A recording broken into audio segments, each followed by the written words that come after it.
میرے ساتھ بہت سارے لوگ نا تصویریں کھنچواتے ہیں، حالانکہ میں زیادہ قائل نہیں فوٹو کا، شاید آج تک میں نے ڈیمانڈ نہیں کی کہ میری فوٹو کھینچو، اور ہو سکتا ہے مطلب یہ کنفرم نہیں، لیکن میری دانش بینش میں ایسا نہیں کہ میں نے کبھی اپنے ہاتھ سے فوٹو بھی کھینچی ہو، مزاج نہیں، طبیعت نہیں، دلچسپی نہیں۔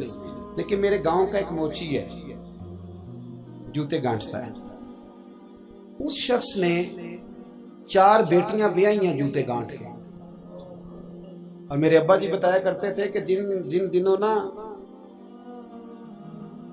دھیلا چونی جوتا گانٹنے، اب تو جوتے کوئی گنڈواتا ہی نہیں، اب تو گانٹنے کا رواج ہی نہیں، اب تو بچے نئے لیتے ہیں، تو جوتا گانٹنے کے لیے جب اس کو دیتے تھے تو چونی اگر اس کی ہوتی تھی نا تو اس کو کہتے تھے نا روپیہ تو رکھ لے، تو کہتا کیوں رکھوں جی، میری چونیاں تو میں نے چونی لے لی، اور ناراض ہو جاتا تھا۔ 4 بیٹیوں کی شادی کی ہے اس نے، پھر اللہ نے اسے عمرہ بھی کرایا، اور آج بھی وہیں بیٹھا ہے۔ تو میں جب گاؤں جاتا تو میں کہتا ہوں چاچا میں تیرے ساتھ تصویر کھنچوانی ہے، تو مجھے کہتے ہیں پتر میرا تو منہ بھی نہیں تو گیا میرے ساتھ فوٹو، تو میں کہتا ہوں یار تو ایک انسان ہے، تو ایک مثال ہے، جس بندے نے ہاتھ پھیلانے سے نفرت کی ہو، اب تو چندہ ہی چندہ رہ گیا، چندہ ہی چندہ، اس کے علاوہ اللہ معاف کرے کوئی دوسری شے۔ میں گلاسکو میں تھا تو مجھے ایک صاحب کہنے لگے آپ نے کوئی اعلان شلان نہیں کرنا، مدرسہ نہیں ہے؟ میں نے کہا مدرسے بڑے ہیں پر اللہ کا فضل ہے، کیونکہ وہ نبی کریم کے نام کے ہیں تو ہمیں کبھی کمی کوئی نہیں آئی، کبھی نہیں کمزوری آئی، رونے کا مزاج بھی نہیں، وہ چل رہا ہے مدرسہ۔ تو میں نے کہا آپ کیا سمجھتے ہیں جو یہاں آیا ہے وہ چندے لے نہیں آیا ہے؟ کیا مزاج آپ لوگوں نے بنا لیا، اس سے نکلیں۔ وہ بھی کوئی قومیں ہوتی ہیں جو ہر وقت ہاتھ پھیلا کے رکھتی ہیں۔ قرآن مجید نے صحابہ کی تعریف کی، لا یسألون الناس الحافا، وہ لپٹ لپٹ کر سوال نہیں کرتے۔ یہ صحابہ صفا کی بات کی قرآن پاک نے، لپٹ لپٹ کر سوال، خبردار تھوڑے پہ گزارا کرنا سیکھو، عزت کی زندگی جیو گے۔ اور نوجوان بالخصوص یاد رکھیں، اگر وقار سے جینا ہے، سر اٹھا کے جینا ہے اور مطمئن زندگی گزارنی ہے تو پھر اس بات پہ راضی ہو جاؤ جو اللہ نے ہمیں عطا کیا ہے۔ پھر تیرا 5 مرلے کا مکان، اگر تو نے فراڈ کا مکان خریدا ہے نا 6 کنال کا، تو اس سے تیرا 5 مرلے کا وقار والا گھر بڑا شاندار۔ عزت کے ساتھ اگر جینا چاہتے ہو، حاتم تائی سے کسی نے کہا تھا کبھی تو نے اپنے سے بڑا سخی بھی دیکھا ہے؟ حاتم تائی کا نام ہے نا آج تک سخاوت میں، اپنے سے بڑا سخی بھی دیکھا ہے؟ اس نے کہا دیکھا ہے۔ کون سا؟ کہنے لگا میں نے ایک دفعہ اپنے سارے شہر کی دعوت پکائی تو میں چہرے پہ نقاب اوڑھ کے نکلا کہ پتہ کروں کوئی آدمی رہ تو نہیں گیا۔ تو جب میں جنگل میں گیا تو میں نے ایک بابے کو لکڑیاں کاٹتے دیکھا۔ سب لوگ اس زمانے کے جتنے پڑھے لکھے شعراء ادیب سب میں نے بلائے، بابا لکڑیاں کاٹ رہا تھا، توجہ ہے میری بات پر؟ کہتے میں اس کے قریب گیا، چہرے پہ نقاب تھا، میں نے کہا بابا جی آپ کو نہیں پتا آج حاتم تائی کی دعوت ہے؟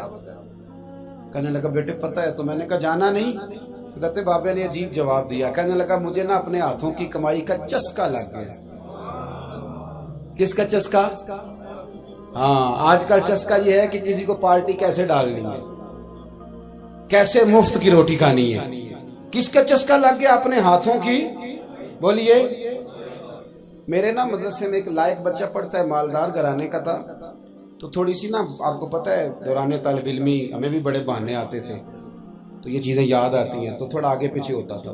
مدرسے میں کام ہو رہا تھا تو میں اس کو کھڑکی میں لے کے کھڑا ہو گیا، میں نے کہا بیٹے ایک چیز تجھے دکھانی ہے، جب تیرے سامنے بھنا ہوا گوشت رکھا جاتا ہے تو نخرے کرتا ہے، ادھر بھی آ ایک نظارہ دیکھ۔ مزدور نا سویرے 2 روٹیوں کے بیچ اچار رکھ کے لاتا ہے، اور جب وہ دوپہر کو کھانے لگتا ہے نا میرے بھائی، تو وہ اچار اس کی روٹیوں کو بھی لگ جاتا ہے، پونے کو بھی لگ جاتا ہے۔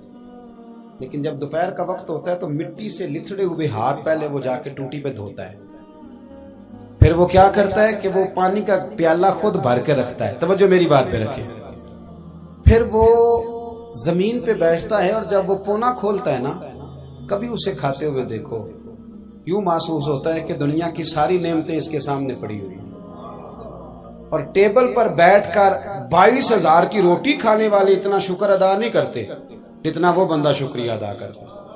یا اللہ تیرا شکر ہے، یا اللہ تیرا شکر ہے۔ اور ان کو لفظ نہیں سیدھے پڑھنے آتے، ویسے بھی لفظ تاثیر سے بنتے ہیں، تلفظ سے نہیں۔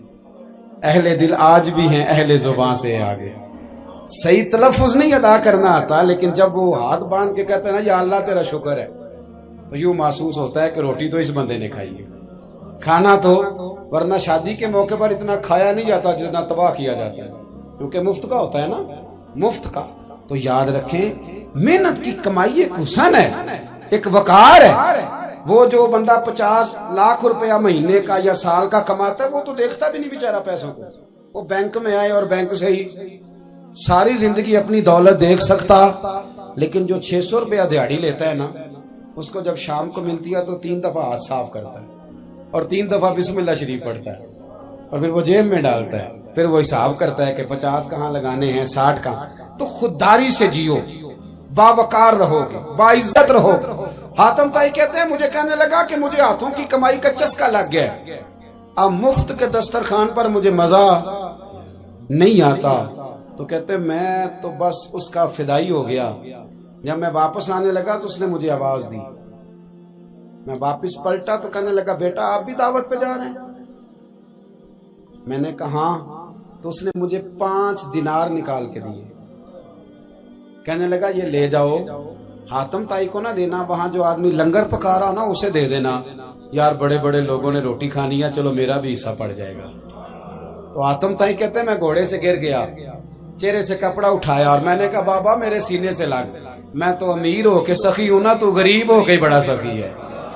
آج سمجھ آئی ہے تیری سخاوت کی. پڑھیے نا حدیث پاک. حضرت انس بن مالک کہتے ہیں ایک شخص نے آ کے کہا یا رسول اللہ کچھ دیجئے. حضور مجھے کچھ بولیے. اور میرے محبوب کا دروازہ وہ ہے کہ جہاں سے کبھی کوئی خالی گیا ہی نہیں. حضور کچھ دیجئے. تو نبی کریم علیہ السلام نے آج الگ بات کر دی، فرمایا تیرے پاس کچھ بھی نہیں؟ اس نے کہا حضور میرے گھر میں ایک پیالہ ہے اور ایک کمبل ہے اوڑھنے کا.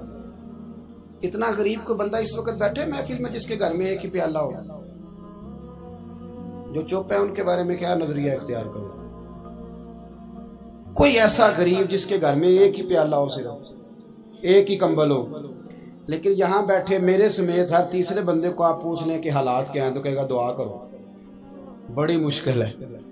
اتنا غریب کوئی بندہ موجود، لیکن آپ کسی کو پوچھ لیں وہ کہے گا جی بس دعا کریں. کوئی ایسا پیر مل جائے جو مجھے اللہ دین کا چراغ دے دے تاکہ نوٹ کسی طریقے آ جائے. اور وہ نعت خاں جو کہتا ہے کہ کون دیتا ہے دینے کو منہ چاہیے، دینے والا ہے سچا، وہ بھی کہتا ہے پہلے 25,000 دو. کوئی تو سٹیج پہ تو کہہ رہا تھا حضور دیتے ہیں، اور یہاں جب تک تیرے اکاؤنٹ میں نہ جائیں تیرا کام ہی نہیں چلتا. عجیب تماشا ہے. ایک صاحب نے بڑی دور سے مجھے فون کیا، کہنے لگے ٹائم دے دیں.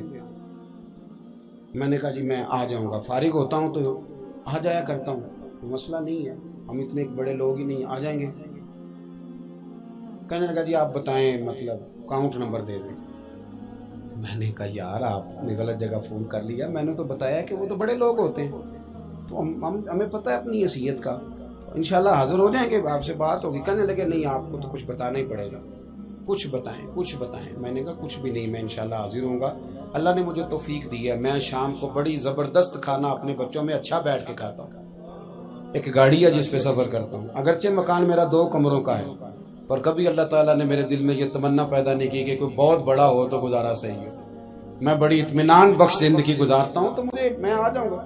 کہنے لگے نہیں تہاڈی مہربانی کچھ دسو. میں کہا 3 کروڑ روپیہ دے چا. کتنا جی؟ اللہ جانتا ہے ہنسانے کے لیے بات نہیں کر رہا، اور مسجد میں اونچا ہنسے بھی نہ. کتنے دیں؟ جی یہ تو آپ نے کیا کہہ دیا. میں نے کہا یار اگر میں نے اپنے لفظ ہی بیچنے ہیں تو اب میں 25-40 ہزار میں بک جاؤں. تو میں تو سمجھتا ہوں کہ نبی پاک کا فرمان بڑا قیمتی ہے، تو ریٹ لگاؤں تو میری حیثیت یہ ہو کہ 40,000 روپیہ. اگر میں نے بکنا ہی ہے تو کوئی ریٹ تو لوں نا. اور ویسے بھی میں تو سمجھتا ہوں کہ میں بڑا انمول ہوں، اس لیے کہ میں رسول اللہ کے دین کا نوکر ہوں. اور یہ غلطی ان کی نہیں جو بیچتے ہیں، غلطی ان کی ہے جو خریدتے ہیں. آپ لوگوں نے مارکیٹیں بنائی ہیں، آپ مارکیٹیں نہ بناتے تو کبھی مارکیٹوں میں اس طرح کی چیزیں بکنے. کہ ہم نے ظلم کیا ہے، ہم نے زیادتی کی ہے، ہم نے یہ ماحول بنایا ہے. بہرحال بات دور نہ نکل جائے، واپس آتا ہوں. نبی کریم صلی اللہ علیہ وسلم نے فرمایا تیرے پاس کچھ نہیں، ایک کمبل ہے اور ایک. حضور نے فرمایا لے کے آ. یہ سرکار کا فرمان سیاستہ سے عرض کر رہا ہوں. اگرچہ امام جلال الدین سیوطی نے تفسیر در منصور میں تفصیل کے ساتھ اس روایت کو کئی طرق سے بیان کہا. ایک کمبل، یارو سوچو، ایک کمبل جس بندے کے پاس ہو، ایک پیالہ، اس سے بھی کوئی غریب ہوگا. حضور نے منگا لیا اور بولی لگا دی، کون خریدے گا؟ ایک شخص نے کہا 1 دینار، ایک نے کہا 2. حضور نے 2 دینار میں بیچ دیا. وہ بولا نہیں کہ حضور 2 ہی تو چیزیں تھی، وہ بھی بیچ دی آپ نے. اللہ کے رسول نے فرمایا 1 دینار کا کھانا لے جاؤ اور 1 دینار کا کلاڑا خرید کے لاؤ. وہ لائے. حضرت انس کہتے ہیں بندہ بڑے نصیبوں والا تھا. وہ جب کلاڑا خرید کے لایا تو اس میں دستہ میرے نبی نے دستے مبارک سے لگایا. حضور نے دستہ لگایا اور فرمایا یہ لے جنگل میں جا. مسلمانوں، یہ میرے رسول اللہ کی تعلیم ہے. نوجوانوں غور کرو، اگر معاشرے کو سنوارنا ہے تو اس چیز پر محنت کرو. فرمایا یہ کلاڑا پکڑ، رسی پکڑ، جنگل میں جا، لکڑیاں کاٹ کے لا، کھا بھی اور کھلا بھی، پہن بھی اور پہنا بھی. جا. اور حضور نے فرمایا 15 دن مجھے نظر نہ آنا، جا کام کر، جا کے محنت کرنا ہے. اسلام کا شیوا ہے. آج پوری دنیا میں ہمارا کشکول مشہور ہے، دھوکہ معروف ہے. لوگ کہتے ہیں کہ انہوں نے ایسے ایسے، ہم نے طریقے غیروں سے پیسے نکالنے کے اختیار کیے، ایسے ایسے طریقے کہ کبھی سنے تو شرم سے سر جھک جاتا ہے. یہ معیار ہوتا ہے اعلیٰ قوموں کا کہ وہ چندوں پہ زندگی گزاریں، وہ مانگ کر کے کھائیں. یہ معیار ہوتا ہے. کسی کونے پہ بریک لگتی ہے تو آپ دیکھیں مانگنے والے کتنے زور و شور سے آتے ہیں. خدا را محنت کی عادت. وہ صحابی چلے گئے، 15 دن کے بعد آئے. یہ لفظ امام سیوطی نے لکھے. 15 دنوں کے بعد آئے تو حضور نے فرمایا تیرا حال کیا ہے؟ حضرت انس کہتے ہیں مجھے بھی تجسس تھا کہ پتہ تو چلے. تو وہ مسکرائے، عرض کرنے لگے یا رسول اللہ پہلے 1 پیالہ تھا، اب سارے گھر کے برتن بن گئے. یا رسول اللہ برکت آپ کی ہے. پہلے 1 کمبل تھا، اب سارے گھر کے بستر بن گئے. اور امام سیوطی کہتے ہیں انہوں نے جیب میں ہاتھ ڈالا تو 10 دینار نکالے. عرض کی حضور رکھ لے، میں صحابہ صفا کے لنگر میں حصہ ڈالنے آیا ہوں، یہ قبول کر لے مجھ سے. مہربانی فرمائیں، مہربانی، خودداری سے جیے اور تھوڑے پہ گزارا کریں. میرے آقا مدینے میں مجھے بھی اب بلا لیجئے. میرے آقا مدینے میں مجھے بھی اب بلا لیجئے. ترستی ہے میری آنکھیں، ترستی ہے میری آنکھیں، مجھے روزہ دکھا دیجئے. میرے